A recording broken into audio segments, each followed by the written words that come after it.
This is the Mid-Ovens River near Wangaratta. The program's the trout cod recovery program. So trout cod are a large-bodied Australian native fish species. The species was locally extinct in these waterways in the 1970s and 80s until a trout cod recovery program, which we're still undertaking part of now. So through better breeding techniques, education, putting snags back in the water, restricting stock access, revegetating banks, preventing erosion, that sort of stuff, so better water quality. Trout cod were bred and replaced in the waterways around Wangaratta, and over a period of 15 to 20 years that occurred. Trout cod. And from then onwards we've been monitoring the waterway annually. 366. And the trout cod population has recovered to become a self-sustaining population. Weight is 616. Well, being a fisherman all my life and fishing these waters, it really gets you buzzing to think that the numbers are coming back. The anglers have been fantastic. They're the ones that have gone to the trouble to find out the difference between the two species. They're putting trout cod back more often, they're educating themselves and other people about the differences between the two species. The trout cod population here is a self-sustaining population, so provided that we minimise the threats and keep looking after the health of the rivers, this population should be here for hundreds of years.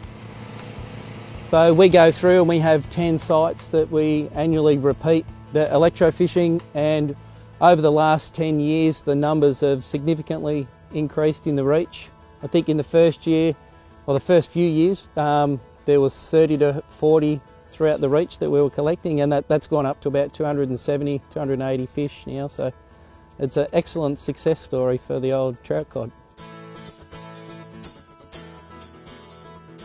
I guess the preference of trout cod for exceedingly fast flowing water gives them their own little niche within micro habitats.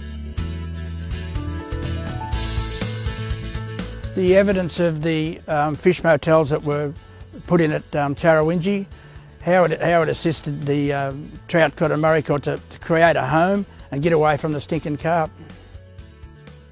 Yeah, the trout cod recovery plan has been totally reliant on community groups and partnerships between government organisations, land care groups, just interested parties, including anglers, local councils and the community itself.